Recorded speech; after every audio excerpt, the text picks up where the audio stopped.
मौत के वक्त कलमा पढ़ना ये बहुत बड़ी जन्न आप हदीस है कि आप डायरेक्ट जन्नत है आपकी। ऐसी बहुत बड़ी सादत है और उसी के मुंह पे आएगा जिसके सबकॉन्शियस में ये चीज़ है, यानी जिसने रिवाइज किया हुआ इसे, जिसने नमाजें पढ़ी हैं, क्योंकि नमाज में अशहदु अल्ला इलाहा इल्लल्लाह व अशहदु अन्ना मुहम्मदन अब्दुहु व रसूलुहु, फिर वुज़ू के बाद अशहदु अल्ला इलाहा इल्लल्लाह वहदहु ला शरीका लहु व अशहदु अन्ना, कितनी, यानी हमारे नबी ने, मैं अक्सर यंगस्टर्स को कहता हूँ कि यार कोई भी स्पेस नहीं छोड़ी हमारे नबी ने कि ये बच जाएं। इतनी ट्रेनिंग करवाई है, सुबह शाम के अज़कार देख लें, फुल ऑफ तौहीद है। और यंगस्टर्स को मैं कहता हूँ कि सुबह शाम के अज़कार पकड़ लो। आज के हसद के दौर में शर है, फितना है, कैसे कैसे शयातीन छूट गए हैं, मतलब they are all around us literally. Music industry वो क्या क्या एक्टिवेट करती है आपकी डार्क मेमोरीज को और आपकी डार्कनेस को। तो protect yourself, we are surrounded by evil literally. बहुत से स्कॉलर्स जो है ना म्यूजिक को यानी कि अपने व्यूअर्स को, लिसनर को कहते हैं कि आप सुन सकते हैं म्यूजिक। मैं कैसे सुन सकते हैं शेख? कि नबी करीम सल्लल्लाहु अलैहि वसल्लम अपनी कानों में उंगलियां दे रहे हैं एक बांसुरी की आवाज़ को सुनकर, और आप कैसे कह सकते हैं कि हम म्यूजिक को सुने? जाहिर सी बात है, कोई भी म्यूजिकल इंस्ट्रूमेंट जब भी बजेगा स्वाय जिनके बारे में आप सल्लल्लाहु अलैहि वसल्लम ने बताया है, तो शेख ऑटोमेटिकली आपका जो अंदर है ये कहेगा कि तुझे नाचना ही पड़ना, हर सूरत नाचना पड़ना। और हम कह रहे हैं कि जी हम म्यूज़िक को सुन सकते हैं। आई थिंक ये बहुत बड़ी गलत बात है जिसे प्रमोट किया जा रहा है कि एक सेकुलरिज्म दीन बनाया जा रहा है। असल में मैं मेरे से ना अभी पिछली क्लास में तकरीबन 2-3 वीक्स पहले की बात है, म्यूज़िक का टॉपिक छिड़ गया। तो मैं तो डायरेक्ट अब जो है ना वो यूथ को कहता हूँ कि नो, कोई लचक नहीं है, हराम है, खलास।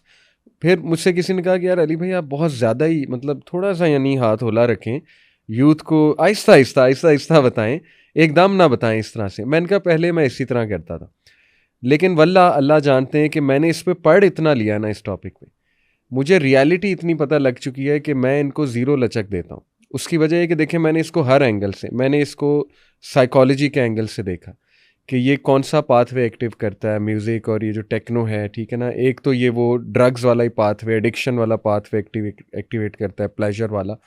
दूसरा मैंने इसको एक और एंगल से देख लिया, इल्यूमिनाटी और सेटनिस्ट अप्रोच से, वो सेटनिज़म वाली अप्रोच से, कि ये बाकायदा it is the modern music industry is 100% influenced by satanism. उसमें तो मैं तो यहाँ तक, मतलब मेरी रिसर्च है कि ये गाने रिचुअल्स हैं, मतलब ये बाकायदा गुनाह करके गाने गाए जाते हैं, और ये एक ख़ास नहुसत वाले टाइम पे रिकॉर्ड किए जाते हैं, नहुसत वाले अमल करके रिकॉर्ड किए जाते हैं, ठीक है ना। अब मैंने उस एंगल से भी देख लिया कि ये लिरिक्स क्या हैं हिप हॉप के, रैप के, ठीक है ना, पूरी फ़िलासफ़ी आपकी ख़राब कर रहे हैं।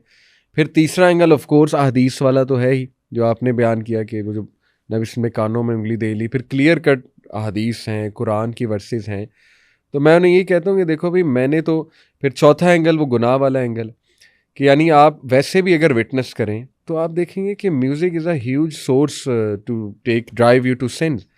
तो मेरे पास तो कोई लचक नहीं बची कि मैं यूथ को कह दूं कि नहीं इट्स ओके। मैं तो फ़ौरन कहूँगा कि नहीं भी, इसको तो आप कुछ भी करके जो है ना, read your self of it, Quran सुने आप। अली भाई सेम एज अब्दुल्ला बिन मसूद रज़ियल्लाहु अन्हु ने किया है कानों के साथ। सही। एक उन्हीं के एक साथी ने पूछा कि व्हाट यू आर डूइंग, तो उन्होंने कहा कि मैं नबी करीम सल्लल्लाहु अलैहि वसल्लम को ऐसे ही करते देखे। बिल्कुल ऐसे। और जो म्यूजिक बजा रहे हैं उनका कसूर नहीं है अली भाई। अगर हम उनके पास अब्दुल्ला बिन मसूद ने कहा कैसे डील कर रहे हैं, उन्हें कह रहे हैं कि उस गाना बजाने वाले को कह रहे हैं कि क्या ही खूबसूरत आवाज़ हो अगर ये कुरान में तब्दील हो जाए। सुभान अल्लाह, अमेजिंग। हम प्यार और मोहब्बत से नहीं ना ले रहे सिंगर्स को अली भाई। मैं समझता हूँ कि हर फील्ड का बंदा अल्लाह की तरफ आना चाह रहा है, ऐसे ही हर तरह से आना चाह रहा है। तंग आ गए ना, देख लिया वो जो अब्दुल्ला ने बात की कि जो इवन वहाँ के बॉर्न मुस्लिम हैं, यूके जिनकी डुअल नेशनैलिटी है, वो यहाँ से बेहतर है यहाँ के मुस्लिम से, क्योंकि यहाँ के जो मुस्लिम अनफॉर्चुनेटली, मैं भी कभी ऐसा था, हम भी कभी ऐसे थे, हमें इन्फीरियॉरिटी था। We use to look up to ये जो रिच लोग हैं और ये जो मतलब फैशनेबल लोग हैं कि यार ऐसा बनना है, मॉडल बनना है, ठीक है ना, ये असल सक्सेस है। लेकिन उन लोगों ने सब कुछ देख लिया हुआ, और दे नो कि ये पीक पॉइंट क्या है, लेकिन सुकून जो है ना सिर्फ इसमें। और सेलिब्रिटीज़ आ रहे हैं सुभान अल्लाह इस तरफ, हमें लोग not to take any pride in it, Allah की तरफ से है, अल्लाह करवाते हैं, लेकिन हमें लोग स्क्रीनशॉट्स भेज रहे होते हैं कि अली भाई फ़लाने सेलिब्रिटी ने आपका क्लिप शेयर किया हुआ। लिटरली मुझे बॉलीवुड के सेलिब्रिटीज़ के लोगों ने स्क्रीनशॉट्स भेजे। एक हमारे जानने वाले हैं वहाँ इंडिया में, तो वो इनके मार्केटिंग से रिलेटेड उनकी जॉब है, सेलिब्रिटीज़ की मार्केटिंग से रिलेटेड।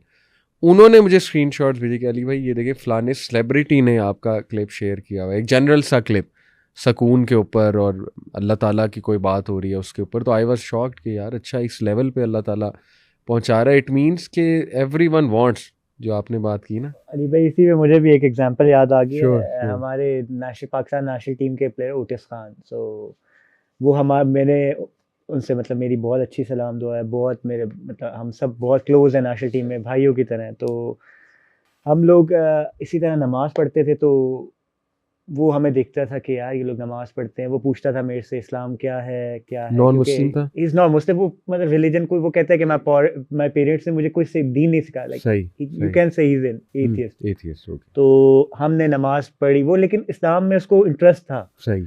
तो हम लोग फ्राइडे के लिए, क्योंकि जहाँ मॉरिशस की बात है, ये अफ्रीका में वो कंट्री है, तो हम लोग वहाँ पे थे। हम लेकिन फ्राइडे थी, तो हमने कहा ट्रेनिंग से पहले जुम्मे मस्जिद में चले जाते। तो हम मस्जिद के लिए जा रहे, तो उसने कहा यार मुझे भी लेके जाओ, मैं नमाज पढ़ना चाहता हूँ। अच्छा, तो हमने कहा इससे अच्छी क्या बात है, हमारा काम ज़्यादा आसान हो जाएगा। तो नमाज में मेरे और मेरे ख्याल से ईसा के बीच में हमने उसे खड़ा किया। हमने कहा जो हम कह रहे हैं वो बस तुम फॉलो करते रहो ना। तो नमाज के बाद मैंने सलाम फेर के ना, तो मैं जिक्र कर रहा हूँ, मैंने पूछा how do you feel after praying ना। कहता literally it was so peaceful. मतलब मेरे दिल के अंदर से मैं ये बता रहा हूँ बात कि मेरा दिल बहुत सुकून में आया।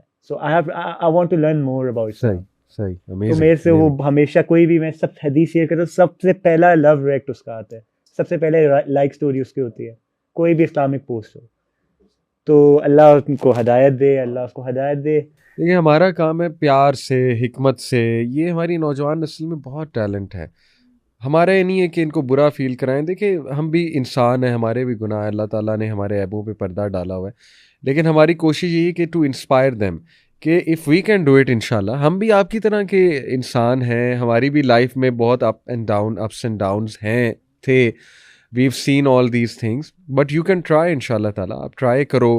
हम नहीं कहते एकदम से मोमिन बन जाओ। जैसे अभी म्यूज़िक की बात की, ठीक है कमज़ोरी है हर एक की, समवन में बी लिसनिंग टू म्यूज़िक लेकिन नमाज़ पढ़ रहा होगा, अच्छी बात है, लेट्स एनकरेज इट। मैं अली भाई सबसे पहले ये कहता हूँ सबको, जो मैंने कहा every son of Adam sins but the best of them are those who repent. True. Allah को तौबा बहुत ज़्यादा पसंद है। अल्लाह ने हमें पैदा इसलिए किया है। गुनाह सब करते हैं, मैं भी करता हूँ, आप भी करते हो, सब गुनाह करते हैं। तो मैं इन्हें यही कहता हूँ कि एक तो गुनाह जो करते हो कभी किसी को प्राउडली बताओ ना, तुमसे गुनाह हो गया है, जस्ट गो रिपेंट, 2 नफल पढ़ो, सलातो तौबा पढ़ो, गुनाह को वाइनिश करो, साफ करो, अल्लाह के आगे रखो। तुम गवाह बना रहे हो किसी को बता के, लाइक अल्लाह ने उस गुनाह को पर्दे में रख के तुम्हारा वो गुनाह तुम सुबह जाके प्राउडली सबको बता रहे हो मैंने ये गुनाह किया। तो ये सबसे पहले मैं कहता हूँ कि ये काम से गुनाह हो गया है, अल्लाह और वो तुम्हारे बीच रहे। सही बात। सेकेंडली भाई, जो मर्जी हो गया है, whatever you are doing, whatever sin you are committing, whatever evil you are doing, तुम जो मर्जी करो, बट डोंट मिस योर सलाह।